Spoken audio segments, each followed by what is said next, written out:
po ang ating Bible verse. This calls for the wisdom.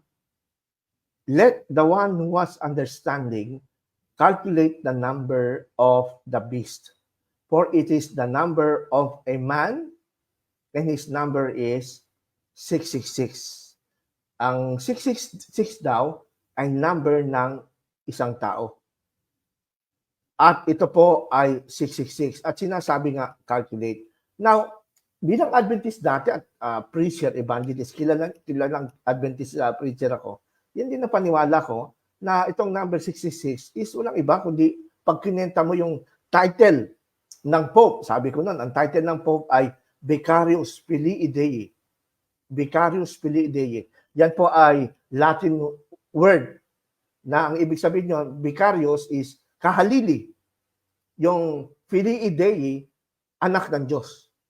So, bilang mga Adventist, itong kilala at sikat na sikat sa mga Adventist ngayon, kahit pakinggan niyo yung mga presentation ng Reasons of Faith, itong si Brother Valdez na kilala ko yan, kaibigan ko yan, napaka-passionate nila. Malapit na ho ang Mark of the Beast. Meron pa nga ako nakita na presentation ni Brother Valdez na isang kaibigan ko na Adventist evangelist. Mabait naman siya. Sabi niya, ano ba ang Mark of the Beast? Sabado ba o Linggo? Pinapipili niya, ang tanong ng Adventist, ano ba ang Mark of the Beast? Saturday o Sunday? Ang sagot ko yung, ako matatanungin niyo, based sa malalim na pag-aaral ko at experience bilang dating kasamahan niyo sa Seventh-day Adventist, wala ho, none of the above. None of the above. Not either Saturday or Sunday. It has nothing to do with Sunday or Saturday. Kasi po, if you read Revelation 13, yung context niyan, hindi pinag-uusapan niyan yung araw ng pagsamba. For God's sake, mga kaibigan, mag-isip po kayo, mga Adventist. Walang kinalaman po ito sa kung anong araw ng pagsamba. Wala eh. Kahit sa context, wala. It's not talking about the day of worship. Tsaka, isa pa napansin ko dito, it is the number of a man. Okay? Hindi siya title of a man. Kasi yung Vicarius Filii Dei na sinasabi katumbas ng 666, it is kiniklaim ng mga Seventh-day Adventist na ito daw ay isa sa mga official title na tinawag sa Papa sa Rome throughout the century. Pero wala pong katotohanan yan. Anong ako'y Adventist, nagagalit pa ako kay Samuel Bacchiochi, no? Kasi si Samuel Bacchiochi, kilala niyo naman siya, mga kapatid na Adventist. Marami kayong libro ni Samuel Bacchiochi, kilala siya, na Seventh-day Adventist theologians at scholar po siya. At si Samuel Bacchiochi ay hangang-hanga ako sa kanya nung Adventist ako kasi siya lamang po ang kauna-unahan at kahuli-huliang Protestant na nakapasok at hinayaang pumasok at magtumanggap ng doctorate degree at medal from the Pope na nag-aral dyan sa Pontifical University ng Rome. Pampari lang din ng Katoliko eh.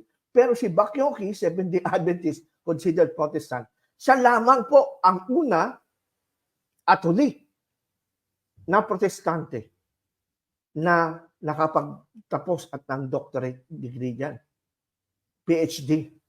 Ngayon, after ni Bacchiochi, kasi dyan din niya, pinablish yung kanyang book na From Sabbath to Sunday. Alam na alam yan, mga Adventist. Meron ako yan. Nabasa ko yan ilang beses back to back. Dyan nag-research si Bacchiochi, dyan sa library, sa archives ng Vatican, ng history ng Sabbath to Sunday. Kaya napakaraming Adventist ang mga dyan, maraming mga naging Adventist dahil sa kanya. Pero si Bacchiochi mismo, ito, tandaan nyo, pakinggan, listen to what I say. Siya mismo na may access sa archives at library ng Vatican, wala siya nakitang evidence na ang Vicarius Filii Dei ay official title ng Pope na nakalagay sa tiara ng Pope. Yung tiara ng Pope ay parang corona yon na 3 level, no? Na doon daw nakalagay yung Vicarius Filii Dei. Kaya daw, pag kinenta mo daw yan, Latin title na yan, ay papatak daw na 666. Naku po, mga kaibigan, kung meron kayo kakilala mga Adventist ngayon, nagkukursin sa inyo, at ang paliwanag, huwag din na pong pasiwanaan yon. Kasi, obviously, naniniwala kayo pala sa kasinungalingan. May mga Adventist ba na gustong maniwala sa kasinungalingan. Di ba gusto niyo mga Adventist katotohanan? Di ba? Dahil sabi niyo nga, sabi sa 10 utos, huwag kayong sasaksi sa di katotohanan. Pero nilalabag naman ito ng mga preachers niyo, pati mga pastor, pati mga evangelist na nangangaral ngayon sa social media. No? Kaya maraming nagsisend sa akin mga video ng presentation ng Reasons of Faith, yung kay Melvin Sarmiento, at pati itong kay Brother Valdez. Sabi ko, huwag na po akong isend niya kasi hindi ako naniniwala sa sinasabi. Puro conspiracy theory, kasinungalingan ang kanilang pinapamalita. At ito pa matindi. Mamaya papakita ko sa inyo, walang official position. Ulitin ko hindi ako nagkakamali. Sinisigurado ko lang na malinaw ito sa inyo. Wala hong official position. Walang official position. Walang official position. Ang Seventh-day Adventist governing body. Yung tinatawag na General Conference. Alam niyan, na highest authority on earth, na sabi ni Ellen White, walang position kung anong ibig sabihin ng 666. Dahil meron kayong dalawang interpretation yan. Ibig sabihin yung Vicarious Filii Dei na tinatanggap pinapangaral hanggang ngayon ng inyong mga layman at mga pastor ay hindi na sang-ayon dyan ang General Conference nyo. So ano ibig sabihin nito? May problema ang Seventh-day Adventist Church. Ngayon, pag mataas ang pride nyo, na-hypnotize na kayo dyan, tiwalang-tiwala na kayo na tama ang doktrina niyan, at ayaw nyo tanggapin, nasa sa inyo yan, may problema kayo. Ako walang problema kasi malinaw sa aking mga mata at sa aking isip na maging sa mga Seventh-day Adventist ay hindi na tinatanggap yung paliwanag niyan. So, kung kayo concerned sa mga Seventh-day Adventist ninyo, ng kamag-anak, mga nadadaya, please share this video. Kasi magiging expose ito. At kung first time nyo lang narinig ito, I'm sorry kung nasaktan kayo, but ito ang totoo. Di bali nang masaktan kayo sa katotohanan, kaysa naman kayo ay mapuri sa kasinungalingan. Dahil wala nang Adventist na gustong niloloko Kaya lang yung iba, kahit na alam ng mali sila, tinatanggap pa rin, tama pa rin. Ay, wala na akong magagawa doon. Ano po ang batayan natin na ito po ay mali? Ang Sunday worship ay tinatawag ng Adventist na Mark of the Beast. Kasi nga, ang beast sa kanila is the Roman Catholic papacy, the system of papacy daw. At yung para ng materialismo kung ano yung mark, ay dapat malaman mo kung ano yung beast. Sabi ng Adventist, ang beast ay Roman Catholic papacy. At yung Roman Catholic ang papacy, ang beast, therefore, ang mark ng beast o ng papacy, gaya na rin sinasabi ng ilang Katoliko sa kanilang publication, is yung pag-change ng Sabbath to Sunday. Yan Kaya ang dali nilang mag-conclude na ang mark of the beast is Sunday service, Sunday worship. Bakit?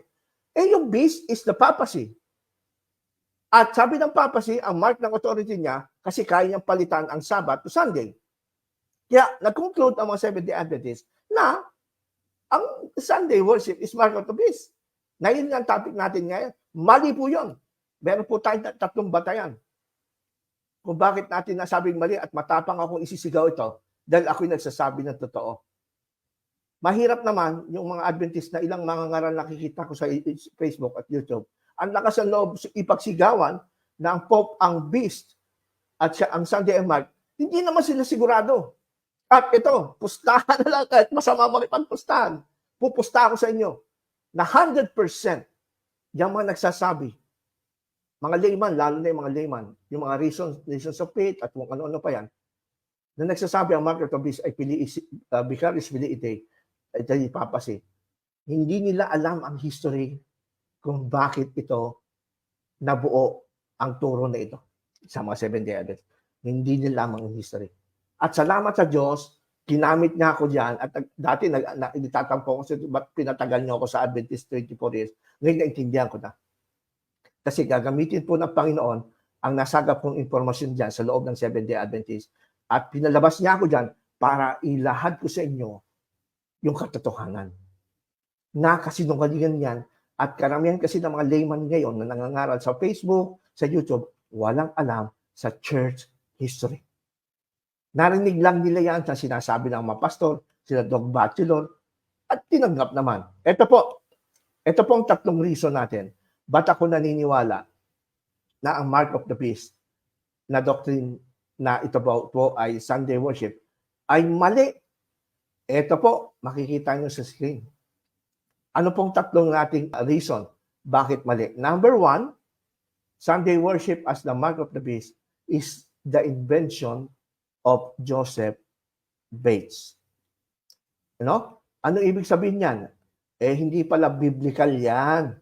Walang basis sa Bible. Kaya nagtataka ako dito sa mga sincere naman, na mga pastor na nagtuturo nito, at mga layman naman, sincere naman sila, but they are sincerely wrong. Kasi hindi naman muna nila tinitignan kung saan naggaling yung turo na ito, na ang mark of the beast ay Sunday worship. Pero nakita ko po, kaya nga ito'y sinusulat ko sa ating article, at pinablish ko na, at sigurado ako marami nang bumasa nito.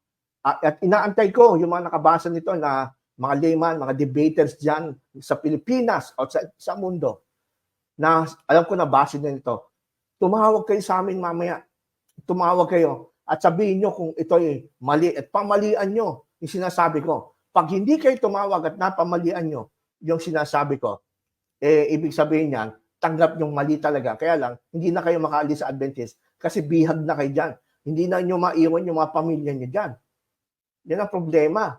No? O yung inyong pakinabang, dahil kung kayo mga pastor na dyan, hindi na maiwan. Laki-laki kasi ng benefits, lalo pag may mga anak na kayo, ang laki ng discount sa mga paaralan ng Adventist at sa mga ospital, malaking discount nyo. Hindi yan ang makapagdidikta sa'yo. Diyan pa nga mga pakinabang niya, ang papahamak sa kaluluwa nyo eh. Kasi kala nyo, secured na secure kayo. Ang hanapin yung security, salvation ng inyong kaluluwa, hindi security dito sa lupa. Oh. Kaya inahamon ko kayo na magpakatotoo na kayo. Huwag kayong manatili sa kasinungalingan, mga kaibigan na Adventist. Okay, number one, ano po ang dahilan natin? Bakit po mali? Kasi nga, invento ito ni Joseph Bates. Number two, ang Sunday as the mark of the beast is a representation of Daniel 7:25 prophecy. Bakit ko po nasabing mali? Kasi po, bukod sa ito'y gawa at imbento lamang ng isang tao na si Joseph Bates na hindi naman siya propeta. Siya ay co-founder ng Seventh-day Adventist, isa sa mga founder ng Seventh-day Adventist. Maraming mali-maling turo. Siya lamang ang nag-interpret nito at sinuportahan lang at binigyan lang siya ng imprimatur. In-endorse lang siya ni Ellen White. Si Ellen White naman hindi naman nag-aaral hindi naman nagbabasa ng theology at ng Bible eh. Umaasa lang siya doon sa mga narinig niya na mga aral nitong mga early pioneers ng Seventh-day Adventist. Kagaya ni si Joseph Bates. No. Kaya pag ito in-endorse ni Ellen White, ibig lang sabihin, at si Joseph Bates lang ang nag-invento ng tulong ito, si Ellen White na kinikilala niyong propeta, endorser ng man-made doctrine. Nakita doon niya sa vision ng Pope, nagpalit ng change ng Sabbath to Sunday. O saan naka-base yun? Hindi sa aral ng tao. O therefore, hindi totoong propeta si Ellen White nyo. Nag-i-endorse siya ng aral ng tao, hindi aral ng salita ng Diyos. And number 3, Sunday of worship as the mark of the beast, 666 is not Vicarious Filii Dei.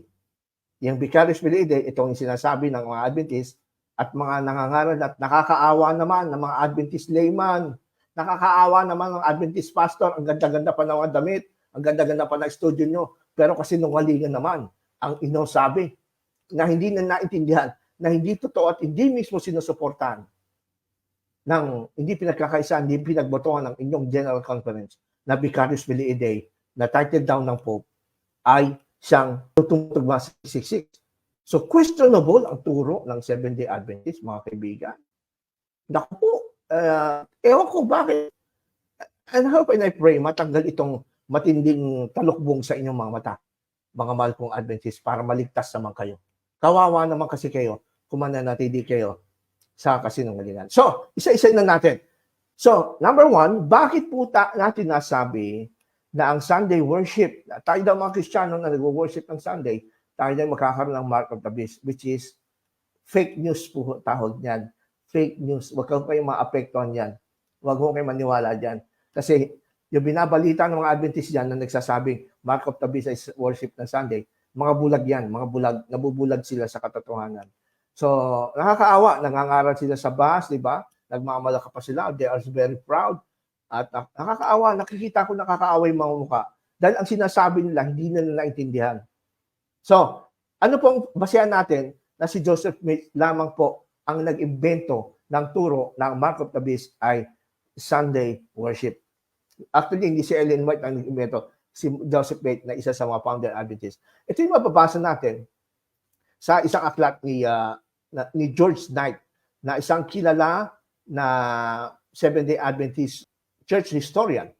Doon sa kanyang libro na A Search for Identity, na pinablish ng Review and Herald Association noong year 2000. At ito yung bababasa natin sa page 70 at 71. Meron po ako ng libro na to. Sabi mismo ni George Knight, Bates sent forth what would become the Sabbatarian understanding of the mark of the beast, building upon the Revelation 12:17 and its idea that God would have a last day remnant that would keep the commandments of God. He noted that there will yet be a mighty struggle about the restoring and keeping of the seventh-day Sabbath that will test every living soul that enters the gates of the city. Ito yung sinabi ni Joseph Bates sa kanyang libro, The Seventh-day Sabbath, noong 1847 sa page 60, na magiging test daw ito. Balang araw, itong Seventh-day Sabbath. Sound familiar? Does it ring a bell, mga kapatid na Adventist, sa inyong mga tenga? Di ba yan ang laging narinig nyo sa mga panatikong Ellen G. White followers na Adventist na nangangaral sa pulpito, na sinasabi na magiging test at in the end time, magiging test itong Sabbath. Dahil itong gagamitin ng Diyos to test para malaman kung sino ang totoo na lingkod ng Diyos at hindi lingkod ng Diyos. At ito daw ay test para malalaman kung sino ang tatanggap ng seal of God to finalize and to confirm the salvation. Which, ito pala, gaya ng ating binasa, is just the idea at theory ni Joseph Bates, mga kaibigan. No? Yung sinasabi dito, the last day remnant, siyempre, sino ba yan? Hindi yung mga Seventh-day Adventist daw yan. Na that will keep the commandments of God. He noted that there will yet be a mighty struggle about the restoring and keeping of the seventh-day Sabbath that will test every living soul that enters the gates of the city. Si Joseph Bates po yan, hindi yan si Ellen White. Therefore, naunang nagturo si Joseph Bates kay Ellen White. In-endorse lang yan ni Ellen White. Paano ho ba yan? Mga kapatid, mga kaibigan. Na si Joseph Bates daw ang nag-set ng doktrina ito. Kumbaga siya yung proto Sunday law. In fact, tinatawag si Joseph Bates ng ilang mga theologians na siya ang father of Sunday law. Kaya nadamay si Ellen White dyan ang inyong propeta. Kasi in-endorse niya by vision. Lalong napahamak si Ellen White. Kasi nag-i-endorse siya, nagawa lang tao at interpretasyon lang. Joseph Bates. Ito pa ang sabi ni George Knight. God's people would be persecuted for keeping the commandments by those who had the mark of the beast. Yan daw sabi ni Joseph Bates. Is it not clear, sabi daw ni Bates asked, in examining Revelation 14:9-12, yan yung three angels message, yung pangatlo, that the first day of the week for the Sabbath or holiday is the mark of the beast? Tanong yan ni Joseph Bates. Thus, at the end of time, only two groups will live on earth, those having the mark of the beast and those keeping the God's commandments, including the seventh-day Sabbath. Yan ay sa same libro ni Joseph Bates, page 59. Hindi po si Ellen White itong binabasa ko. Remember, we're talking about Joseph Bates, na isa sa mga founder ng Seventh-day Adventist. Now, gaano ka-reliable itong sinabi ni Joseph Bates? Kayo ba, siguro maraming Adventist na nakikinig ngayon. Kayo nagko-confuse ngayon. At kayo parang, na-surprise kayo. Dahil, hindi pala ito'y galing kay Ellen White. I'm sure, 100%. Maraming Adventist ngayon nagsasabi, hindi pala galing kay Ellen White yan. Galing pala yan kay Joseph Bates na hindi naman nagpakilalang propeta. Hindi naman siya authorized na talagang preacher. He is a sea captain. Wala siyang background sa theology, si Joseph Bates. wala siyang background sa biblical language, walang background sa theology, hermeneutics, at ano pa. Siya isang sea captain, mahilig mag-calculate. Dahil sa kanyang kakayanan na mag-calculate ng kung ano-ano, ay ayun, kung ano-anong lumalabas sa kanyang mga theory. And unfortunately, si Ellen White believe kay Joseph Bates. So maliwanag, sabi mismo ni George Knight, na ito pala ay nanggaling lang kay Joseph Bates. At in fact, in-endorse ni Ellen White.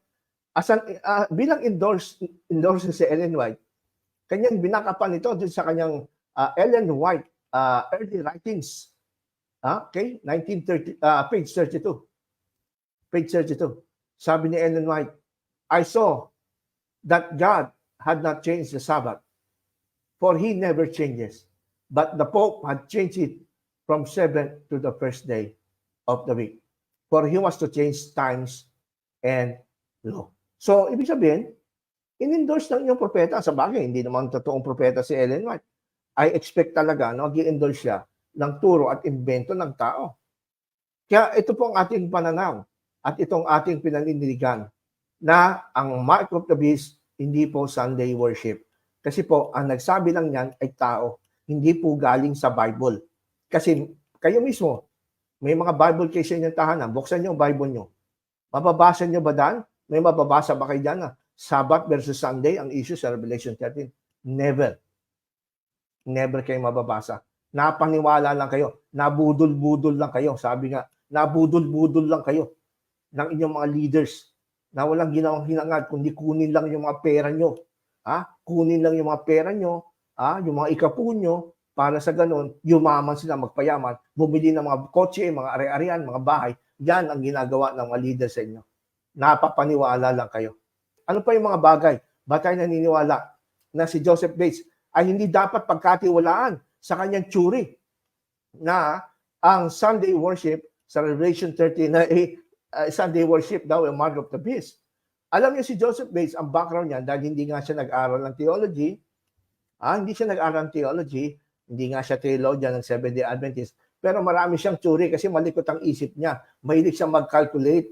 Dahil nga siyempre, ang background niya, siya ay sea captain for many years. Meron siyang tsuri. Ito naman, pag-usapan naman natin. Paano natin nasabi hindi reliable si Joseph Bates at hindi dapat siya paniwalaan? Na yung tsuri na ang Sunday worship ay mark of the beast. Kasi po, may background na po. At salamat naman at nai-record ito sa mga publication din ng mga Seventh-day Adventists. May mga record po na sulat si Joseph Bates na hindi po katiwa-tiwala at mali na hanggang ngayon hindi na tinatanggap ng mga Seventh-day Adventists. Ano po ang example? Ang paniwala halimbawa, ito yung isa sa mga paniwala ni Joseph Bates na tinuturo niya nung panahon na yun ni Ellen White at maging si Ellen White napaniwala nga dito Napaniwala nga dito si Ellen White, yung tinatawag na 7-year theory ni Joseph Bates. Basahin natin itong explanation niya dito sa kanyang libro, An Explanation of the Typical and Antitypical Sanctuary of the Scriptures, sa page 10 to 13. Tignan niyo ang paniwala ni Joseph Bates. Sabi niya, kasi after the great disappointment, itong mga Adventist ang origin kasi niya naggaling kayo sa disappointment Kaya tuloy, ang ending nyo, disappointment din. Nakakwento nga kanina ni Brother Toto na maraming Adventist siyang nakakausap. Sa 2027, darating Sunday Law, disappointment na naman yan. Habang pinapaliwanag ni Brother Toto yan, naisip ko, sakit na talaga ng Seventh-day Adventist ang magbigay ng propesya. Sakit na talaga ng mga Adventist, kahit mga members, magbigay ng false prophecy. Para naka-embedded na yan sa Seventh-day Adventist. Trademark na ng Seventh-day Adventist na mag-pronounce, mag-doomsday prophet, magpapel na parang doomsday prophet, malapit na Sunday Law. Ilang beses na yan, noong pa yan. Hanggang ngayon, paulit-ulit, di na natuto itong mga Seventh-day Adventist. Doomsday false prophet kayo, ang tawag dyan. Na darating daw Sunday Law 2027. For I'm sure, pag ito mga nagsasabi nito, pag dumating yung date ngayon, it's either some of them dahil nagpakamatay na siguro dahil sa kahihiyan, walang mukhang mahirap. O iba dyan, kasi may mga nagpakamatay during the Great Disappointment ng 1844. ng mga Adventist. O yung iba dyan magtatago na. Bakit? Kasi napahiya eh. Yan talaga ang trademark ng Seventh-day Adventist, Great Disappointment. Yung sinisigaw nila na National Sunday Law, mas matindi pa sa Great Disappointment yun. Kaya malakas ang loob ng sumigaw kasi sa future pa raw.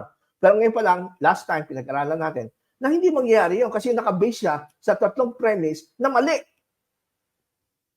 Yung Sunday Law. Kaya although I believe the Holy Spirit is working among the Seventh-day Adventist Church, ako naniniwala na ang Holy Spirit nag-work pa rin ang presence ng Diyos sa gitna ng Seventh-day Adventist Church. Kasi marami na rin mga pastor na natatauhan.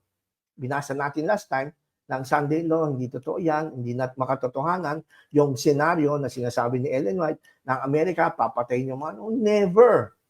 It will never. Iba na yung panahon ngayon sa panahon noon ni Ellen White.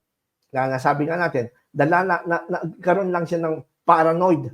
Na paranoid lang si Ellen White sa naranasan niya ang Sunday Law nung time niya, noong mga 1880s. Kaya, ito mga Adventist na naman, ito na naman. Ha? Malapit na Sunday Law. So, sakit niyo na yan. Yung tinatawag na Great Disappointment.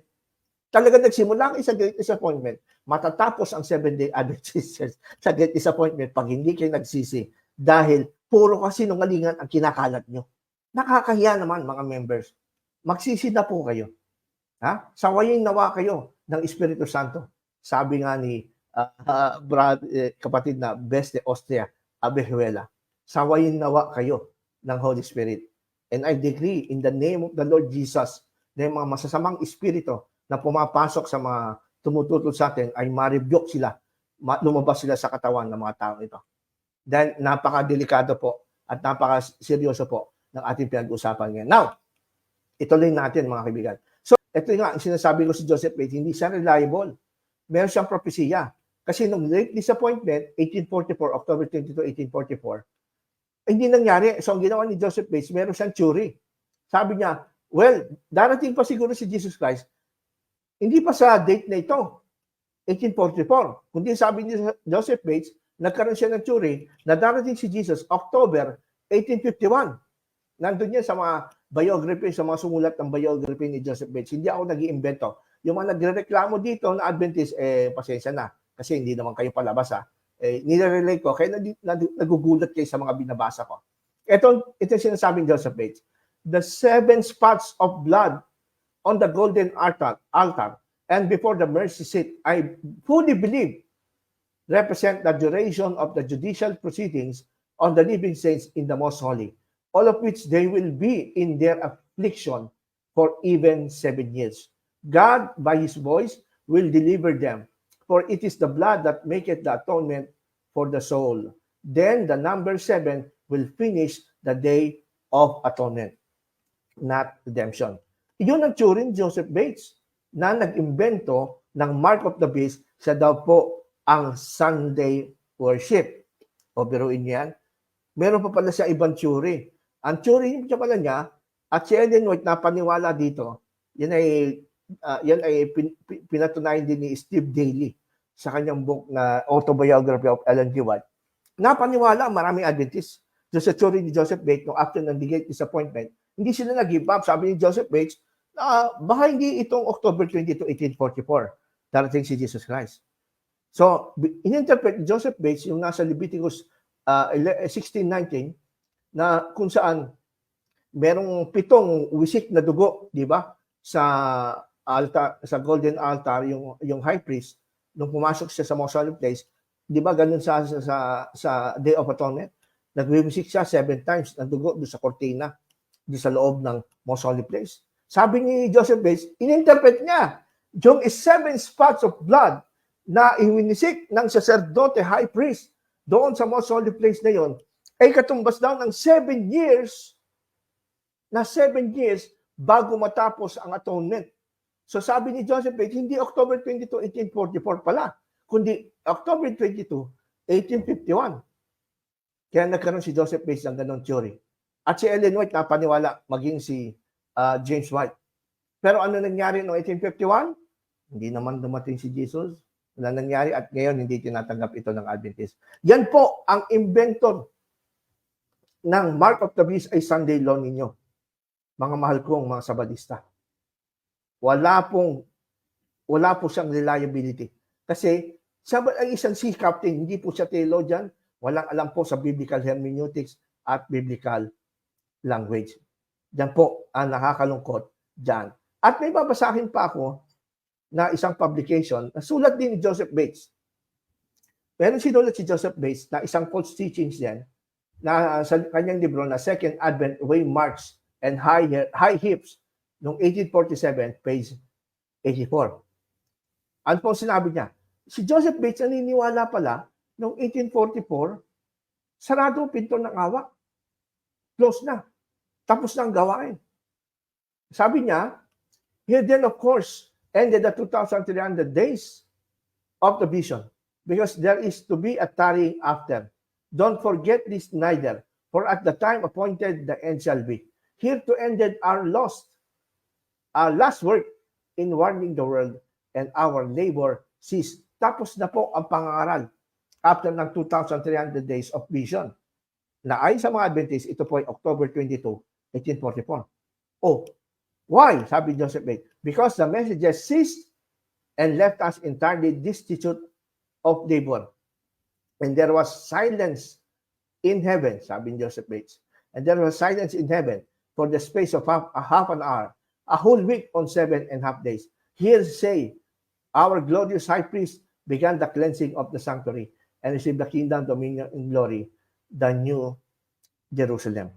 So, pinapakita lang natin dito kung anong klaseng mangangaral si Joseph Bates.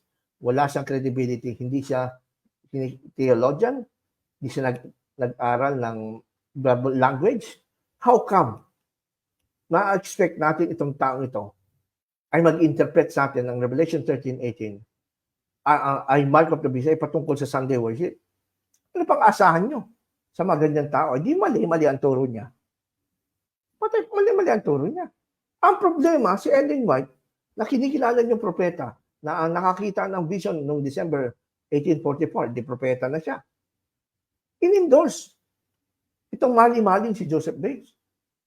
Ngayon, yung mga Adventist na nangangalan ng mga layman na narinig nyo, na sa Facebook, mga Reasons of Faith, yung sila Brother Valdez na yan, sinisigaw na lang na, oh, Mark of the Beast, Sunday.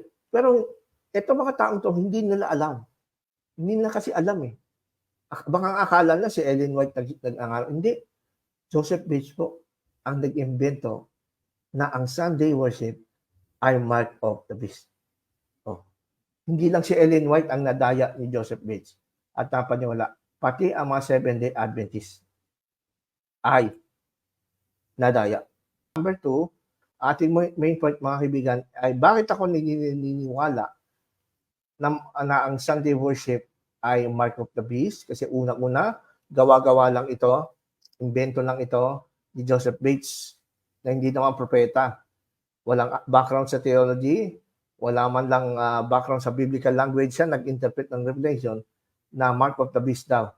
Ito ngayon pangalawang point natin na sinasabi ni Brother Toto na napaka-importante. Bakit po ako naniniwala na ang Sunday ay hindi siya Mark of the Beast? Kasi po, misinterpretation lamang ito ng mga Adventists sa Daniel chapter 7:25. Ang conclusion ng mga Seventh-day Adventists na Sunday worship ay Mark of the Beast ay resulta ng maling interpretation ng mga Seventh-day Adventists sa Daniel 7:25. Yan po ang totoo niyan.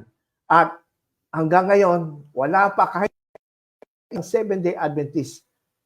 Kung ako'y nagsisinungaling, patay na ako ng Panginoon ngayon. Pero hindi ako nagsisinungaling. Walang Seventh-day Adventist kahit sa Biblical Research Institute ang nakasagot dito sa aking sinasabi. So, basahin natin yung publication ng Seventh-day Adventist. Ito'y galing sa website na executivecommittee.adventist.org. Ano po itong executivecommittee.adventist.org? Ito po ay backup ng Seventh-day Adventists. Ang Executive Committee ay Executive Committee ng General Conference of Seventh-day Adventists. Ang nag-publish ito. Tignan niyo po yung website niyon, executivecommittee.org. No? Ito po ay backup ng General Conference ng Adventist. Highest authority po ito, mga kapatid. So para hindi niyo ako pagbintangan na nagbibintang na ako, nag-iimbento.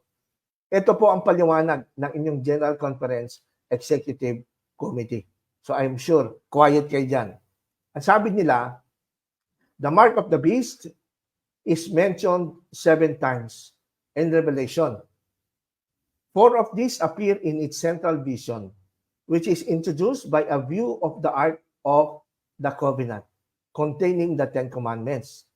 God's remnant people are identified as those who keep the commandments of God and have the testimony of Jesus Christ.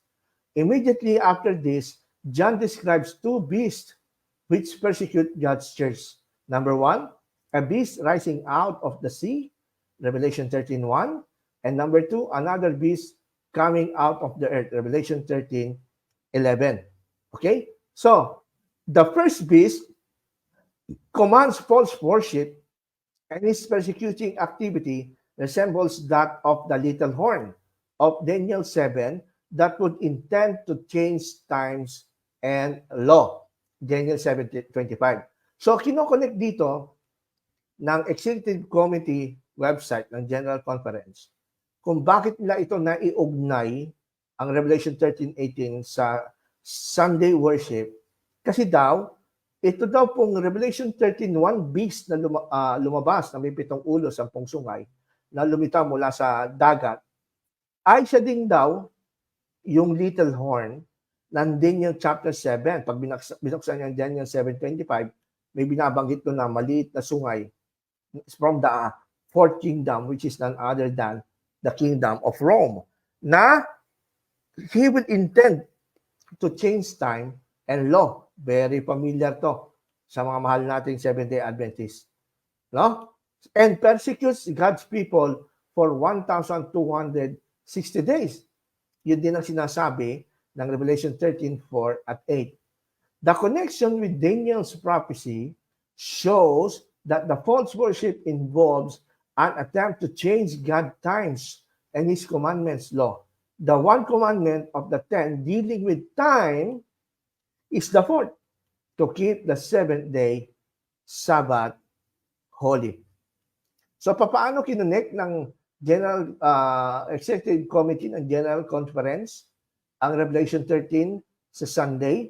Kasi po, parang sinasabi nila na ito daw pong Revelation 13 ay connected sa Daniel, which I believe naman totoo. Which I believe na totoo po. Na ang Revelation 13, na beast number 1, ay siya din identical with the little horn of Daniel 7. Isa lang po ang tinutukoy nito.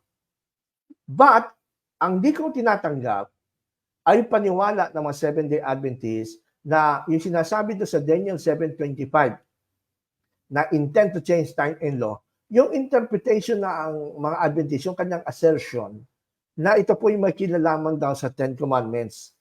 No? So, Daniel 7:25, change of law ay 10 Commandments at particularly ay Sabbath. Sino na lang nagsasabi nun? Sino na lang nagsasabi nun? Wala namang verse at wala namang sa context ng Daniel 7 na 10 Commandments ang tinutukoy doon. Pag binasa natin ang Daniel 7:25, ay ganito po ang sinasabi. He shall speak words against the Most High, and shall wear out the saints of the Most High, and shall think to change times and law, and they shall be given into his hand for a time, times, and half a time. Umamin na po kayo, maraming Adventists, pati yung mga nagwawala sa ating website, nagbabash sa atin, hindi na maintindihan to, hindi naman paliwanag to. Ako, kaya ko paliwanag to na kahit pikit ang mata. Kaya abisado ko to for my 24 years bilang Adventist. Kaya wala kayong isusumbat sa akin. Kasi karamihan naman ng mga nagbabasa atin, hindi naman nagbabasa yan eh. Mga tulog yan. Pag Sabas ko, laging late sa simbahan yan, I believe. Pero ako, hindi ako ganun. Nag-aaral ako. Now, sabi nila, ng Executive Committee, Seventh-day Adventist, kaya wala kinonect nila yung Revelation 13 sa Sabbath and Sunday, kasi daw, related ito sa Daniel 7:25 prophecy. Kung saan, doon daw yung little horn ay na galing sa fourth kingdom, which is Rome, ay kanyang babaguhin at kanyang uusigin ang mga banal ng Diyos at babaguhin ng panahon at kautusan. Kaya lang, ang problema sa mga Seventh-day Adventists, porque nabasa ng kautusan, 10 utos na kagad. Porque nabasa ng panahon, Sabat na kagad. Without considering what is the real meaning of the text at the context. Ngayon, ito interpretation ni Ellen White sa Daniel 7:25. Sabi ni Ellen White, in chapter 13, ito yung mababasa natin sa libro niya na The Great Controversy, 1911 edition, page 439. At sabi ni Ellen White, in chapter 13 ng Revelation na tinutukoy niya, is described another beast, like unto a leopard, which the dragon gave his power, and his seat and a great authority. Power was given unto him to continue 42 months. The 42 months are the same as the times, and the dividing of time, 3 years and a half of, or 1,260 days of Daniel 7.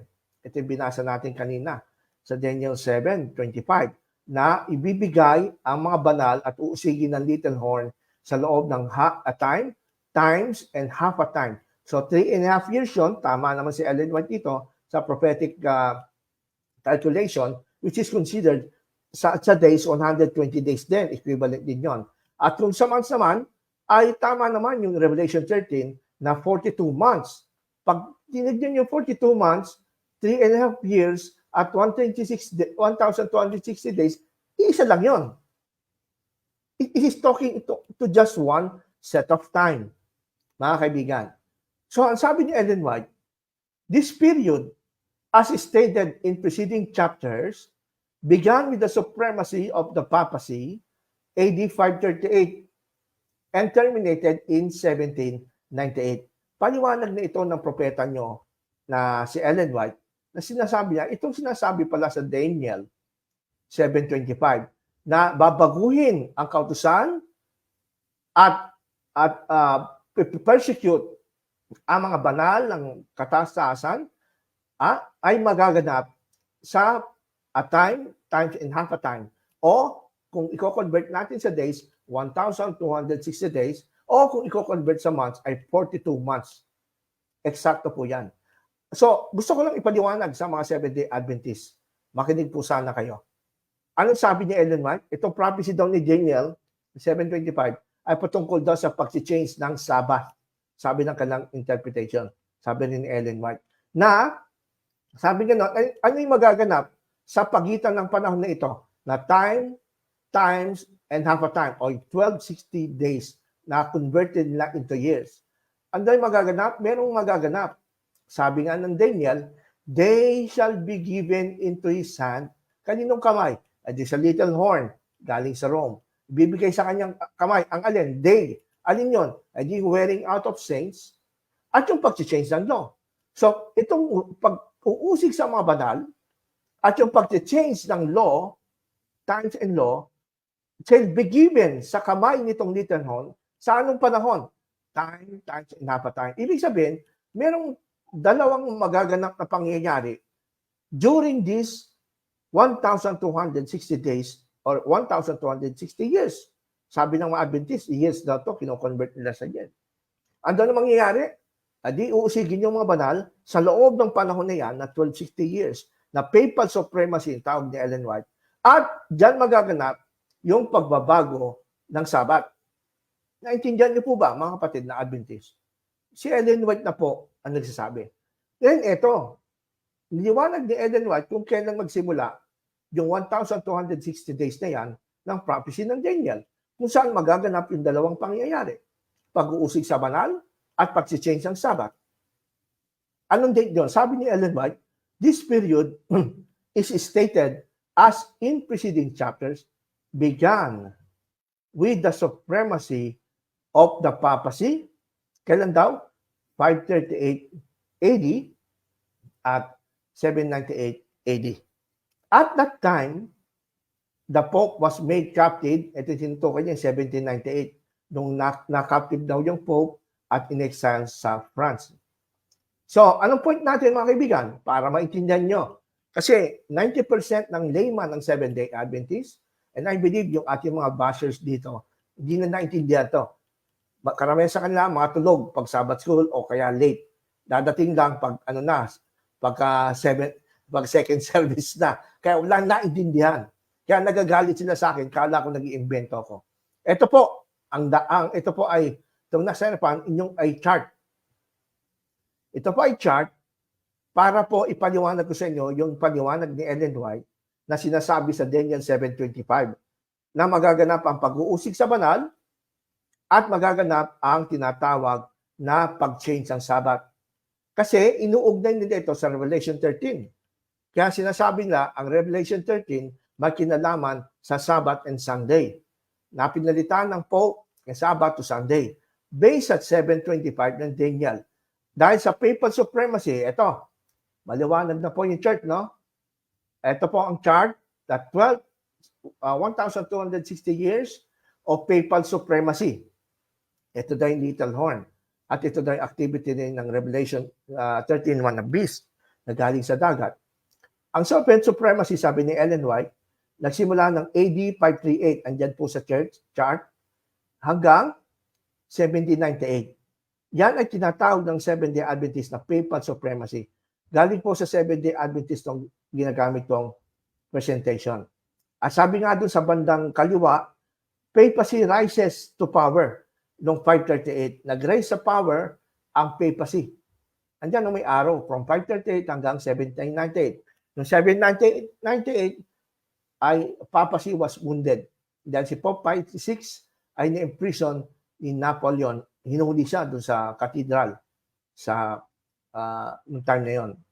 Now, eto ngayon mga Adventists, listen to this.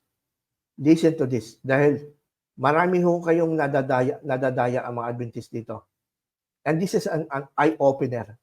At salamat sa Holy Spirit dahil ito'y pinaunawa sa akin ng Panginoon at maraming Adventists na dati ay naliwanagan na rin. Elaborate it more at para ma-emphasize at ma-confirm natin at maunawaan yung itatanong ko. Tandaan na ang Daniel 7:25 na binasa natin kanina na mayroong binabanggit na usigin yung banal at babaguhin ng law sa time, times, and half a time, ito po ay katumbas din ng pattern ng expression sa Revelation 13:5 at 7. Pag binasa natin Revelation 13:5 and 7, pareho na activities itong beast ng Revelation 13 at ang Daniel 7:25. Sabi kasi sa Revelation 13:5 and 7, and the beast was given mouth uttering haughty and blasphemous words. Pareho rin ng little horn sa Daniel. Nagsasalita din ng mga blasphemy against the Most High. Tapos, and it shall allowed, sabi sa Revelation 13, and it was allowed to exercise authority for 42 months. 42 months naman, kinonvert sa months ng Revelation. Samantalang kay Daniel ay a time, times, and half a time, which is 3.5 years. To exercise the power. And it also allowed to make war on the saints. O di ba, kahawig din si Daniel? And to conquer them. And authority was given to it over every time, people, and language, and nation. So, hindi ko po ito, gumawa ako ng table para maintindihan nyo na ang sinasabi na prophecy na dapat matupad nitong little horn na sinasabi ng Adventist na ito daw ay prophecy sa papacy, which is not papacy. This is not papacy. Kung gusto mo malamang ibig sabihin, this is a prophecy about Nero, activities ni Nero during the times nung pinasikit niya mga Christian. But we will not elaborate on that. Hindi ito papacy. Ang explanation at yung mga description sa Daniel 7:25 ng little horn ay pareho sa Revelation 13. Why? Kasi sa Daniel 7:25, he shall speak words against the Most High. At yun din ang sinasabi ng beast ng Revelation 13. It opened its mouth to utter blasphemies against God, ay sa verse 6. At sabi sa Daniel 7:25, he shall well out saints of the Most High. Pagdating sa 13, ganun din. To make war on the saints and to conquer them. At sa Daniel 7:25, he shall think to change times and the law. Hindi binanggit yan at inulit sa Revelation 13. Hindi sinabi yung exact phrase sa Revelation 13, pero gumamit ng ibang description. Instead of using the same term as changing times and law, ang ginamit ng Revelation 13 na equivalent din ng changing times and law is to exercise authority. Sabi sa Revelation 13. And lastly, they shall be given, sabi Daniel 7:25, they shall be given into his hand for a time, times, and half a time. Verse 25. At sa Revelation 13 naman, yung katumbas ng time, times, and half a time ni Daniel ay katumbas ng 42 months. Ano lamang ibig sabihin ito? Ibig sabihin lamang, yung activities ng little horn na sinasabi ng mga Adventists, na ito dahil kaugnay ng Revelation 13, kasi may pagkakahawig yung dalawa based on our comparison, ay nire-relate nila kasi patungkol dito sa pag-change ng time and law na ayon sa kanila, ay ito daw yung pag-change ng Sabbath to Sunday. Sila lang naman nagsasabi na Sabbath to Sunday, yung times and law. Walang sinasabi doon na ito yung Ten Commandments o times and law. Kaya nga pagdating sa Revelation 13, hindi inulit yung term na change times and law. Ang sinabi lang, to exercise authority. Di ba? Napansin niyo ba yun? Kailan niya exercise authority ng pag-change ng time and law? 42 months o 1,260 days. Kaya ko po inuulit-ulit to, mga kaibigan. Kasi meron kayong layman na dating pastor, natanggal sa pagkapastor, taga Palawan, sabihin ko na pangalan, si Cesar Dizon. Bilib na bilib kayo. Ako hindi ako bilib na bilib doon. Ilang beses ko na po kasi na-expose na hindi siya marunong magbasa ng English. Ayoko ma-engage sa argumentation at reasoning ang isa na walang capacity to read and understand basic English. Kasi iniiba niya yung pagbasa sa English. Iba yung sinasabi ng binabasa niya. Iba naman yung lumalabas sa bibig niya interpretation na sinasabi ng inyong publication. Kaya hindi ko pinapatulan si Dizon. Nung recent na kanyang reputation, to sa hamon ko sa kanya, napatunayan niya na si Sylvester na Pope ng Rome, daw ang pangalan ng Pope na nag-change ng Sabbath and the Sabbath to Sunday. Pero nung tanungin ko siya, kailan ba nag-reign na Pope si Sylvester? Sabi naman niya, 325 AD. Tanong, kung 325 AD, si Pope Sylvester naging Pope at sinasabi mo siya yung name ng Pope nag-change ng Sabbath, hindi siya katuparan nung Daniel 7:25. Bakit? Kasi sabi ni Ellen White, i-exercise ng little horn nito at ang beast, ang kanyang authority, sa duration ng 42 months or time, times, and half a time o 1260 years. Sa loob ng 1230 years. O ibig sabihin, yung pag-change ng Sabbath ay magaganap sa pagitan ng 538 AD, sabi na mismo ni Ellen White, at 1798 AD. Yung sinasabi ni Cesar Dizon na ito daw ay si Sylvester, hindi nakapasa. Bakit? Kasi si Sylvester naging Pope 325 AD. Hindi pasok sa 538 up to 1798 AD. Tapos ito sumagot si Dizon. Sabi ni Cesar Dizon, hindi naman sinasabi na magaganap ang change ng Sabbath sa loob ng 538 AD hanggang 1798, which is palpak na naman. Kaya ayoko nang patulan si Dizon. Gusto mas matalino kay Dizon ang harap niya sa akin.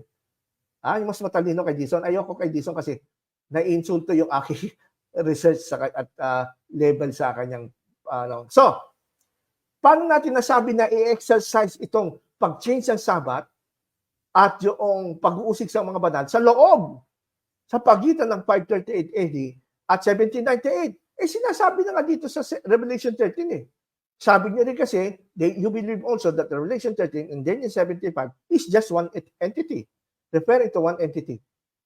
So kung it is referring to one entity, and dyan na nga po sa aking pinakita na table, yung he shall think to change times and law is ininterpret ng Revelation 13 ni John na it is exercising the authority for 32 months.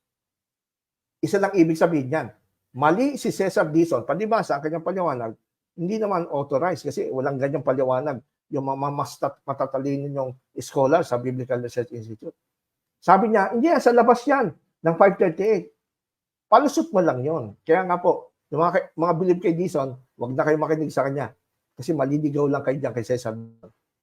So, ayun dito sa Revelation 13, the exercise ng authority na to change the Sabbath and to wear out the saints will happen within 42 months or within 1,260 days of years.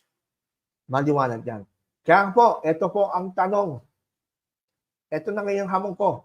Sa mga Adventists, o yan, sa mga reasons of faith, Melvin Sarmiento, hamon ko sa ito.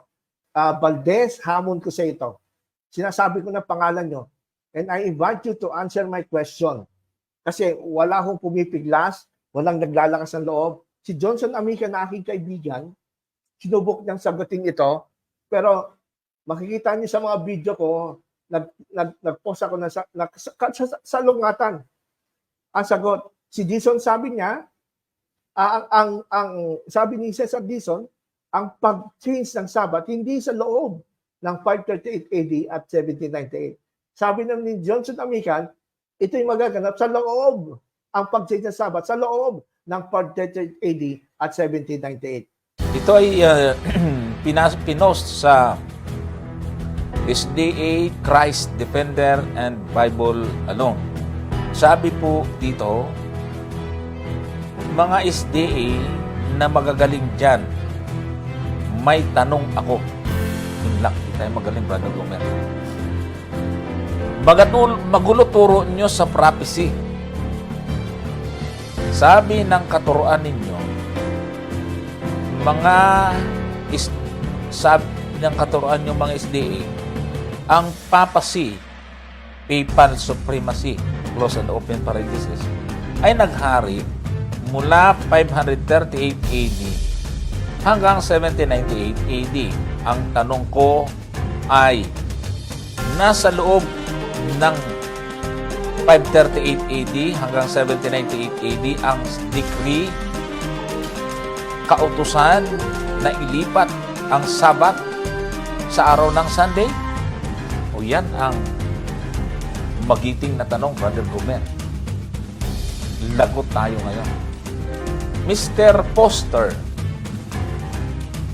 kung meron kaming sinabi na sa loob niyan ng papal supremacy inilipat, pwedeng magulo nga turo namin.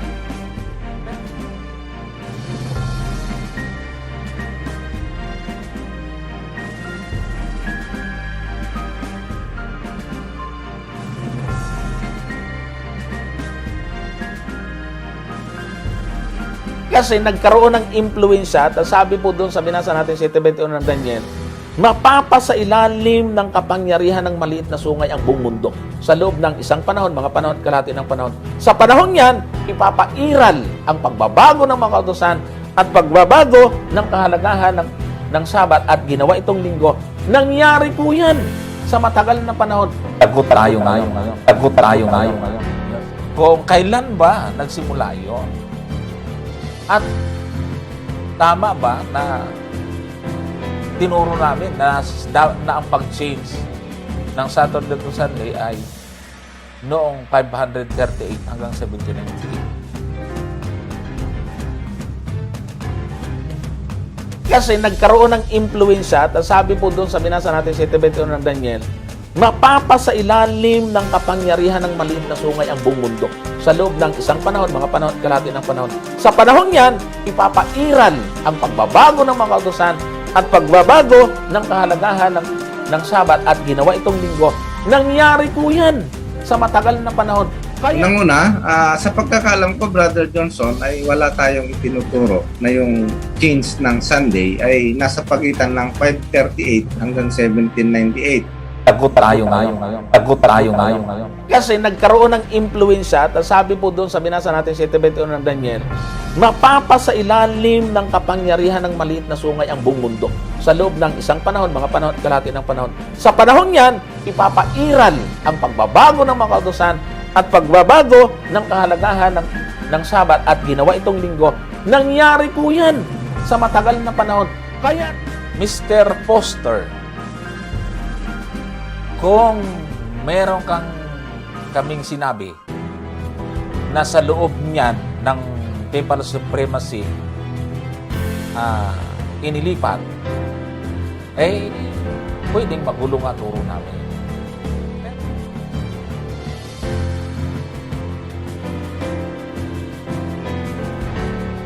Kasi nagkaroon ng impluensya, at sabi po doon sa binasa natin sa 7:21 ng Daniel, mapapasailalim ng kapangyarihan ng maliit na sungay ang buong mundo sa loob ng isang panahon, mga panahon, kalahati ng panahon. Sa panahon yan, ipapairal ang pagbabago ng mga kautusan at pagbabago ng kahalagahan ng Sabat at ginawa itong linggo.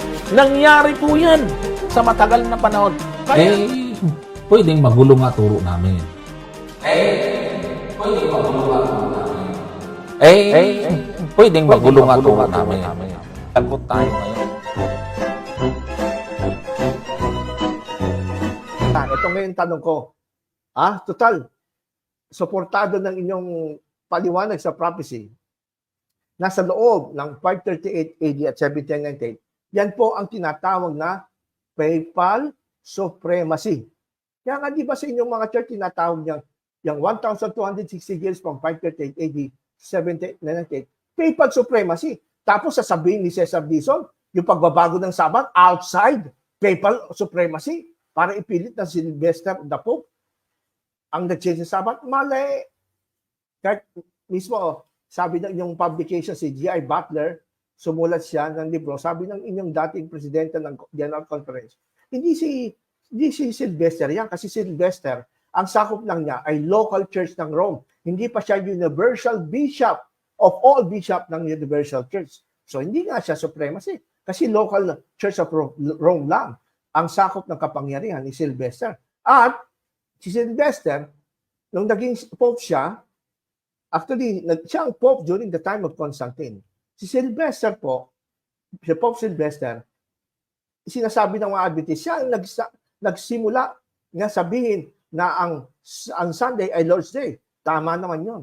Pero sabi din ng inyong libro na sinulat ni G.I. Butler, dating president ng General Conference, na si Sylvester, bago pa sa time ni Sylvester, bago siya maging pope, ay kilala na sa buong Roman Empire ang Lord's Day na tinatawag na Lord's Day ang Sunday bago pa kay Sylvester. So wala kinalaman si Sylvester. Kaya mga Adventist na bumibilib kay Cesar Dizon, maawa na kayo sa inyong sarili. Mapapahiya lang kayo pagka pinaniwalaan nyo si Cesar Dizon. So ulitin ko, ito pong tanong ko natin, mga mahal kong Adventist, take note, isulat nito. Number 1 tanong ko sa inyo. What is the name of the Pope you claim changed the Sabbath to Sunday? Sabi nyo kasi ni Ellen White, the Pope changed the Sunday. Hindi naman sinabi ni Ellen White, Papa C changed the Sabbath to Sunday. Pag Papa C, it is a system. Grupo yan. Pero ang sabi ni Ellen White, the Pope changed the Sabbath to Sunday. Pag Pope, singular yan, person yan, si individual. So, kaya nga, tinatanong ko, since 2021, hanggang ngayon, more than 3 years, tinatanong ko mga Seventh-day Adventists, pag-aralan natin Johnson Amican, si Melvin Sarmiento, Reasons of Faith, si Jerome Valdez, na nangangarap, napakasigasig naman lang, they are sincerely wrong. Kasi hanggang ngayon, hindi na masagot to. Hindi na makasagot. So, unang tanong natin, sino yung Pope na sinasabi ninyo na nag-change ang Sabbath to Sunday para magkatotoo yung turo nyo ng Mark of the Beast ay Sunday worship. No? So, tanongin ko muna kayo, anong pangalan ng Pope na merong papal supremacy within 1260 years from 538 AD hanggang 1798? Yan, sa loob lang yan.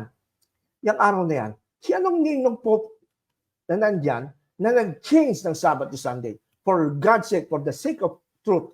For the sake of truth, kung mahal nyo katotohanan, mahal nyo kaluluwa nyo mga Adventist, gusto nyo maligtas, huwag kayong magkalat ng kasinungalingan. Kasi kung pagpapatuloy nyo pa rin, yung paniwala na parang opium, parang drugs na binigay sa inyo ni Ellen White, mapupunta kayo ng impyerno. Nakakalat kayo ng kasinungalingan. Sino yung Pope? From 85 to 98, nag-change ng Sabbath. Wala kayong maibigay na pangalan. Wala. Ang sinasabi niyo, si Constantine, meron pa ako na, dyan sa ating article, may binanggit pa si Eusebius, Pope daw si Eusebius, hindi Pope si Eusebius. Maawa naman kayo sa inyong sarili. Hindi Pope si Eusebius, church historian siya. At sabi daw si Sylvester, yun nga, yung jury ni Cesar Dizon. Outside ng 538, bago pa mag-538 yan eh. Tapos sinasabi ba ng Adventist, the Council of Laodicea, noong 336 AD, I changed the solemnity of Sabbath to Sunday. Di ba? Memorize na nga ng mga Adventist yan, Council of Laodicea. Pero anong date ng Council of Laodicea? 336 AD. Pasok ba siya sa 538 to 17? Hindi. Nasa labas siya. Bago 538 AD yan, ang papal supremacy. So, hindi pa rin pasado ang Council of Laodicea. So, tanong ko ulit, number 1 question. What is the name of the Pope you claim to change the Sabbath to Sunday? Pope is an individual. Anong pangalan? Si Ellen White walang binigay. Yung mga theologians siya walang binigay. Anong pangalan niya? Kahit ngayon, wala kayong maibigay. Ano ibig sabihin niya? Ibig sabihin niya, nagtuturo kayo, nagbabalita kayo ng kasinungalingan sa mga tao. Pinapangalan niyo, namimigay pa kayo ng great controversy. Doon nga yung nakalagay eh. So kasinungalingan, yung kinakalat yung great controversy sa mga bus. Kaya naawa ko sa mga taong nadadaya ninyo. Dahil hindi yung masagot. Number 2 question. What is the exact date between 538 AD and 1798 when this change mentioned by Ellen White occurred? Anong exact date? Dito ko dito sa ating chart ulit. Anong exact date dito between 538 AD hanggang 1798 naganap yung sinasabi niyong Pope changed the Sabbath? Wala din kayong sagot. Wala din yung sagot. Yung mga sagot niyo malalayo. Constantine 321 AD, Eusebius 332 AD, si Sylvester 325. That is outside papal supremacy. Huwag niyo akong dayain sa ganun. Dahil alam ko sinasabi ko. Dati kong pinapaniwalaan to, dati kong pinapalawanan to. Ngayon, na-open ang mind ko. Kahit si Melvin Sarmiento, tanongin niyo, hindi na masasagot yan. Kahit si Doc Bartilon, hindi na masasagot yan. Kahit sino, kahit na Biblical Research Institute, wala silang research. Bakit nila hindi binibigyan ng pansin? Kasi na-realize na mali na ito. Kaya iniiwas kayo dito. Kasi mapapahiya ang buong Seventh-day Adventist sa buong mundo na yung palang Pope change the Sabbath ay isang conspiracy theory. Walang katotohanan. Nagkakalat kayo ng kasinungalingan. And last thing na tanong natin, related dito sa prophecy ng Daniel 7:25. Which ecumenical council of the Roman Catholic Church declared that the Sabbath was changed to Sunday? And on what exact date did this occur between 538 and 1798 AD? Ulit, anong ecumenical council ng Catholic Church ang nag-proclaim at nag-declare officially? Ganun kasi ang Catholic Church eh. Nagkakaroon silang ecumenical council, buong Catholic, buong empire yan. No? Kung totoo na ang Pope ang nag-change ng Sabbath to Sunday, saan yan during the papal supremacy from 538 AD hanggang 1798? Wala kayong maituro. So, anong problema ng Seventh-day Adventist? Naiiwan ko ngayon sa inyong gabi. At pag hindi niyo nasagot, lumayas na kayo dyan. Number 1, what is the name of the singular or individual Pope na nag-change ng Sabbath to Sunday? Si Ellen White lang binigyan ng pangalan. Maraming nag-attempt nagbigay ng pangalan. Eusebius, si Constantine, si Sylvester, pero hindi sila pasok sa papal supremacy ng 1260 years from 538 to 1798. They are outside. Yung Council of Laodicea, outside din yan. Number 2 question. Anong date, anong petsa ginawa ng Pope yung pag-change ng Sabbath to Sunday? Within papal supremacy. 538 wala kayong maibigay na date. Walang pangalan ng Pope kayo maibigay, wala kayong date na maibigay, walang ecumenical council kayo maibigay during papal supremacy kung saan naganap ang pag-change ng Sabbath to Sunday. Kaya mga kapatid, Kita niyo yung yung mga Adventist, sasabihin lang sa inyo, huwag kayong maniwala diyan, umiwas na kayo. Kasi alam niya, delikado ito. Talagang aalis kayo sa Adventist. Then obviously, corner na kayo dito. Kasi hindi niyo masagot to. Tinatanong ko na ito sa inyo since 2021. Anong petsa na ngayon? August 11, 2024. Ano masasabi mo, Brother Toto? Shocking. Sa akin, nasa ka rin, ano? Well, for an ordinary Adventist na limited lang yung nalalaman po. And palaging, syempre, indoctrination every Saturday, yun lang ang yun na naririnig. Pagka hinimay na kasi yung paniniwala at lalo na confronted or sa harap mo yung mga tanong na napakabago sa pandinig, ang initial reaction syempre is kung ano lang yung alam mo. Kasi sabi nga, you cannot give what you do not have. So kung wala silang information with regards to sa pinipresent ninyo at first time lang nila narinig ito, ang automatic defense ng tao is hindi totoo yan. However, kung ipakikita nga, siyempre, shock nga eh. Hindi ba na-shock eh? Kaya So marami ngayon sa tingin ko habang nakikinig dito, yun nga, binabasa ko nga yung mga comments.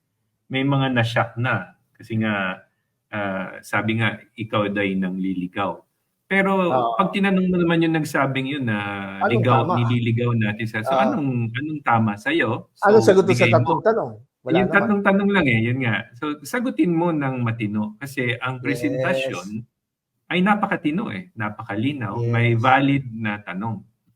Ngayon, sabi nyo nga, yung mismong mga tagapagsalita, mga layman, nasabi ko lang yung pangalan nila eh.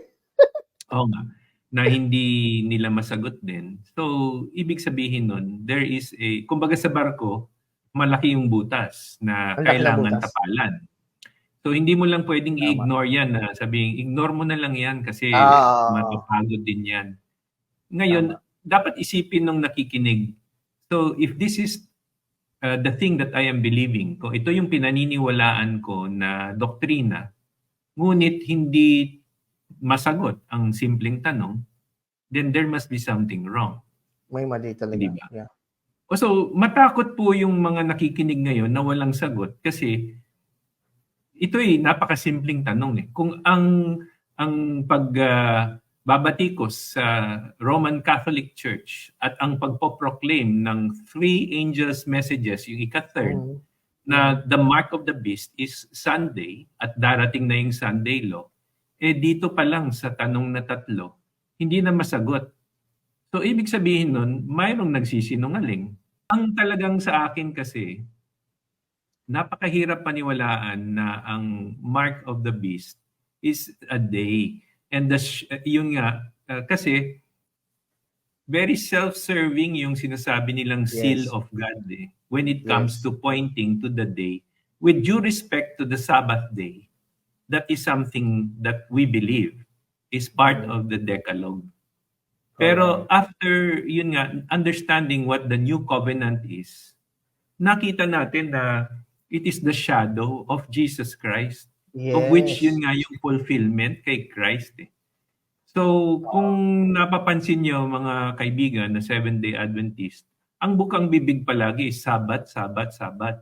Wala pong maliligtas sa Sabat. At pag tinanong ko sa inyo, yan bang ginagawa ninyo ang ikaliligtas ninyo? Or yung ginawa ng Panginoong Hesukristo ang nakakaligtas? Kung masasagot nyo pa lang yun at sinabi ninyong, siyempre, ang ginawa ni Kristo sa Kalbaryo ang nakaligtas sa akin. Then, yung ginagawa ninyo ay bunga lamang ng inyong kaligtasan. Pero kung sasabihin ninyo na ang ginagawa kong pagkikip ng Sabat ay ang magliligtas sa akin, eh di na-insulto niya lang po ang ating Panginoon. Tama. Sapagkat siya po'y pumunta dito, yun nga, upang iligtas tayo. Tayo po'y mga lunod na sa kasalanan. Yes. At lahat po ng walang Kristo at walang pananampalataya sa Kanya ay patay. Yes. So paano pong ililigtas ng isang patay ang sarili niya? Hindi ba ho dapat ay magsisi muna, sabi nga repent. And then confess. And then, Yes. yun nga, bubuhayin ka ng Panginoon sa maging born again, mapanganak ka muli sa Espiritu. Yes. Doon ka palang mabubuhay. Amen. So ngayong gabi, kung nakikinig ka at hindi mo natanggap ang ebanghelyo ng kaligtasan sa pamamagitan ng pagtanggap kay Kristo bilang Amen. Panginoon at tagapagligtas, ngayon na yung panahon. Today is the day. At maintindihan niyo po kung ano ang itinuturo ngayon ni Pastor Ron with regards to sa kamalian na sinasabing ang mark of the beast ay Sunday. Yun. Hindi po mark of the beast ay Sunday. Oh. Kaya po, inaanyayahan ko kayo kung sa ngayon, bago nating tanggapin si Brother Paul sa ating podcast, ay tanggapin niyo po ang Panginoon. Amen. Magsisi po kayo at sabihin niyo na, hindi Amen. po Panginoon sa aking pagsunod at obedience sa inyo ang liligtas sa akin. Tinatanggap ko po kayo bilang Panginoon at tagapagligtas. Nagsisisi na po ako. Amen. Nakakala po ang aking pagkikip ng Sabat ang requirement for salvation. Hindi pala. Amen. Ang requirement lang ni Lord is believe, receive. Nga. So ang unang step, repent, Amen. believe, and then now receive Jesus Christ into your heart. If that's your prayer right now, sincerely, give your life to Jesus Christ and ask the Holy Spirit to come and set you free from the law of sin and death. Kasi Amen. kung hindi nyo po pinaniniwalaan yan, hanggang ngayon, patay po ang inyong espiritu. Tama po. Wala po Amen. kayong bahagi sa kaharian ng Panginoon at hindi po kayo anak ng Diyos. Kayo po ay hindi Kristiyano. Maaring tawagin yung sarili ninyong Adventist, pero hindi po kayo Kristiyano. Amen. So, gawin niyo po yun ngayon. Totoo yan. Totoo yan. Salamat. So, i-review natin I-wrap before up we niyo. conclude. Ito yung ating question na hanggang ngayon. Tanong ko sa inyo, what is the name of the Pope you claim to change the Sabbath to Sunday? Pope, hindi Papa siya. Papa siya, maraming Pope yun. So, Pope, singular. Number 2, what is the exact date between 538 AD and 1798 AD when this change mentioned by Ellen White occurred? Ano yung date exact na nag-pronounce siya that I changed o ginawa niyang change ng Sabbath? And number 3, which ecumenical council of the Roman Catholic Church declared that the Sabbath was changed to Sunday? And on what exact date did this occur between 538 AD to 1798 AD? Yan, question na yan. At I-screenshot i-take nila note yan. screenshot nila yan. Sa ating conclusion, matanong ito, series of question, at kayo na po bahala bumasa ng details at yung mga controversy na naganap dyan regarding the drawing. Meron pa akong sinabi rito, naglagay ba naman silang Vicarious Filii sa drawing ng Pero Papal hindi Sara? wala yan, di ba? Wala yan doon. Wala, hindi pala totoo. So, concluding question natin sa ating mga mahal na Seventh-day Adventists na nakikinig. Number 1, where is the text that tells us that the mark of the beast is the observance of Sunday? Of course, hindi Revelation 13:8, hindi Daniel 7:25. Daniel 7. Kasi napatunayan, Daniel 7:25, hindi tutugma sa chronology ng Seventh-day Adventists. Number 2, where does the Bible state that the mark of the beast is the Papal Sabbath? Where is the historical proof that any pope changed the day of Sabbath to Sunday from 538 to 1798? The same question I had. Number 3, without proof that the pope changed the Sabbath to Sunday, how can Sunday be a Papal Sabbath? Kasi wala nga silang mailabas na evidence na Pope lang nag-change ng Sabbath to Sunday. Kaya pag nag-Sunday ka, may mark of the beast. Wala naman kayo ebidensya. So, hindi pwedeng tawagin Papal Sabbath ang Sunday. Unless kung may pakita kayong name, date, at ecumenical council between 538 AD hanggang 1798. Number 4, does the Catholic Church claims that they changed the Sabbath to Sunday make it true? Sinasabi naman ng Catholic Church, kung meron mang naganap na pagbabago, first century naganap yon.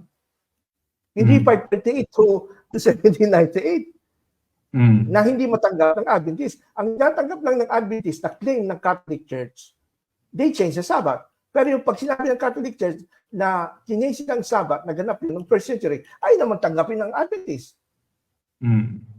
So di ba, pag dinidistort nila yung claim ng Roman Catholic, dapat kung gusto niyo talagang maging honest sa claim ng Roman Catholic, sinasabi ng Roman Catholic, they change the Sabbath, at sabi nila, first century, nag-change the Sabbath. Dapat, ganun din ang paliwanag ng Adventist. Hindi eh. May dishonesty na nangyayari. Ang ina-accept nila yung half-truth na claim ng Catholic na sila nag-change the Sabbath. Pero sa ang Seventh-day Adventist, hindi na ina-accept yung claim din ng Catholic at the same words Na hindi sila. na first century. Na first century. Naganap ang pagbabago.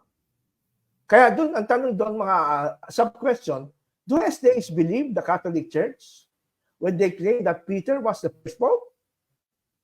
Porque ba nag-claim ang Catholic na sila nag-change sa Sabbath? Totoo na?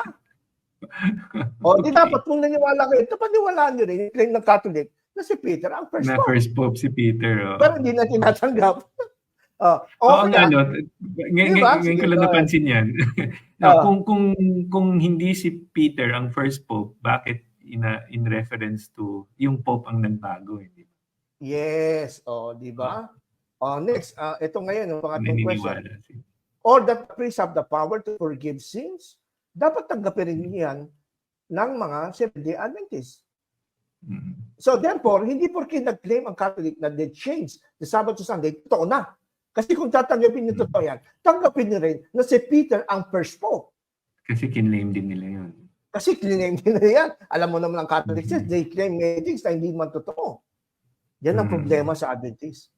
And lastly, Pastor, yung before the last, yung number 4, may article ako nabasa dati na may bishop, hindi ba, yun yung ginagamit na parang presentation na dinideclare niya na, hindi ba, isa lang yun eh. The rest, kay John Carter. yung sa Crusade, nga, di ba, na kiniklaim yung article ng Catholic, pero hindi pala official yun. Hindi pala official document yun ng Catholic Church. Si Bakyoki mismo, hindi ba, sabi niya, walang no such thing as recognized officially by, parang SDA din na merong mga opinion ng lay or pastor na hindi official stand ng SDA General Conference. Parang ganun. In fact, din pala gusto kong basahin itong official, ito isa sa yung publication ng SDA. Ng Catholic to. SDA. Ito lang tinatanggap natin at ang gumawa niyan, Executive Committee ng General Conference, which is none other than the Biblical Research Institute. Ito statement. Kaya yung mga sinasabi ng mga layman, walang bearing sa amin yan kasi opinion lang nila yan. Ang ginagalang lang namin yung sinasabi ng church nyo. Sabi dito ng Executive Committee ng General Conference, the Seventh-day Adventist Church does not have an official position on this question.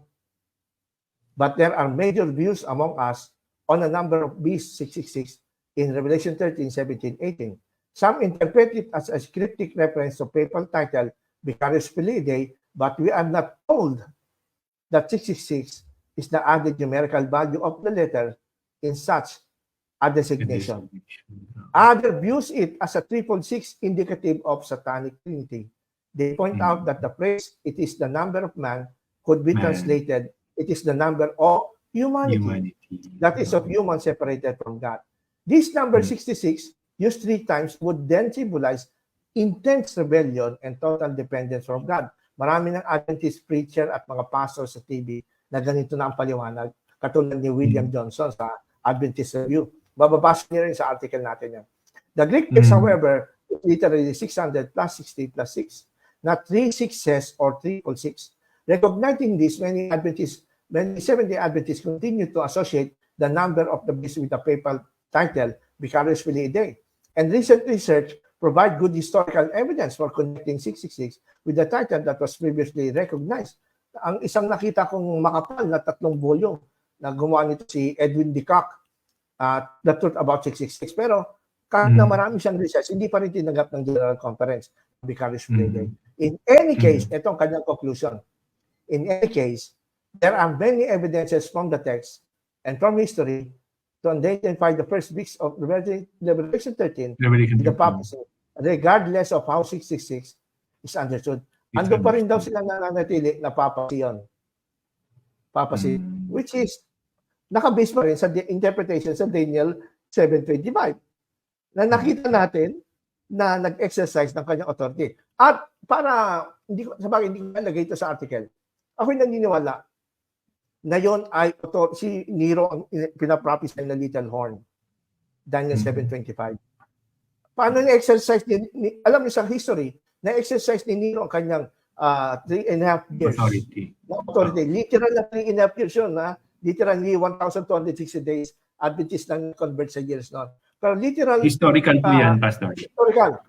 Nung 54 AD hanggang 68 AD, nagpakamatay siya, merong naganap 1,260 na nangyari na persecution. Di ba? Si Nero matinding persecution.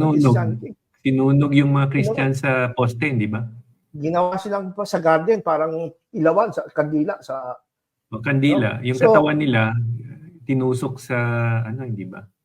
Oo. So, 54 AD, 54 AD, nagsimula siyang mag-reign. And then, talagang nagsimula ang persecution na 3.5 years from 64 AD up to 68 AD, nagpakamatay siya. Yun yung katuparan, no? Pati yung Revelation 13, si Nero pa rin yun. So, kung titignan mo sa history, yung 3.5 years, yung 42 months, ay pinactice exercise ni Nero within sa loob ng 42 months, hindi outside 42 months. Nakita nyo, Brother Paul? That's information, historical. Historical. Accurate. Yes, accurate. 1,260 days. Yes. Meron akong article niyan dito, pero matagal na kasi yon. Andun yung detail kung ba't ko nasabi si Nero yan. Baka pwede nyo idagdag next week yan. Idadagdag ko yun dito. Sige.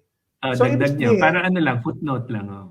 Biblically wise, si John naniniwala siya na in-exercise ng Pope o ng little horn to the Pope to like, in-exercise ng little horn at ng beast na little horn, si Nero, the persecution within the saints in 42 months. At paano chinis ni Nero yung laws and time? Marami siyang chinis ng mga kalendaryo, mga feast. Gusto niya itaon sa birthday niya, itaon sa pangalan niya. Binago niya kasi gusto niya baguhin ang Rome. In that sense, natupad kay Nero yan. Hindi sa Pope. Hindi sa Pope. Di ba? Pag ipipilit niya sa Pope yan, hindi niya masagot yung tatlong tanong. Yun ang problema niyo. Talagang sinadya ng Panginoon na magkamali kayo para makita niyo rin yung pagkakamali niyo. And it requires humbleness and sincerity sa inyong heart. Na gusto niyo talaga malaman ng totoo, madidetect niyo kung ang turo niyo ay mali pagka meron kayo hindi masagot at itinatago ng mga leaders niyo. Kaya sabi ni Brother Paul kanina, wala siya nabasa sa nasagot ng General Conference tungkol dyan sa yung pangalan. Wala talaga eh. Yun nga problema. Hindi sila mga sagot. Tsaka yung Biblical Research Institute na nagbigay ng official statement. Di ba? Biro nyo, 100 mula 1844 and then hanggang ngayon, mahigit 150 taon nang nakalipas, wala pa din na official statement on that matter. And it's supposed to be part of the three angels message, the third part, na dapat sagot lahat yun. Pero, sorry to say, that's a flaw. Therefore, mali po ang doktrina ng Seventh-day Adventist na ang Sunday worship ay mark of the beast. Mga Sunday worshipers, huwag kayo matakot doon.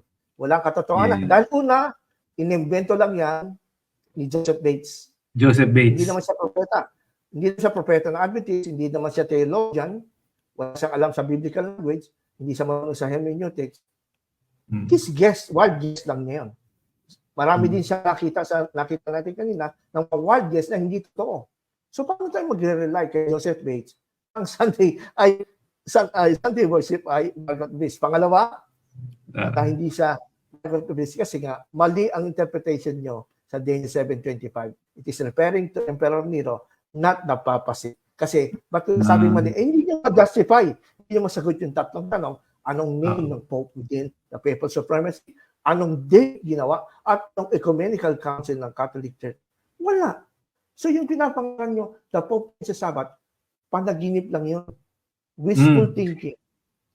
Actually, personal comment ko lang as a layman before, it's self-serving yung doctrine na yun. number one, it puts fear into the member. Number two, it keeps the member in. Kasi nga, ang hirap Oo, na oo, isipin. oo. Pag lumabas ako dito, tama na dumating yung Sunday law, patay ako.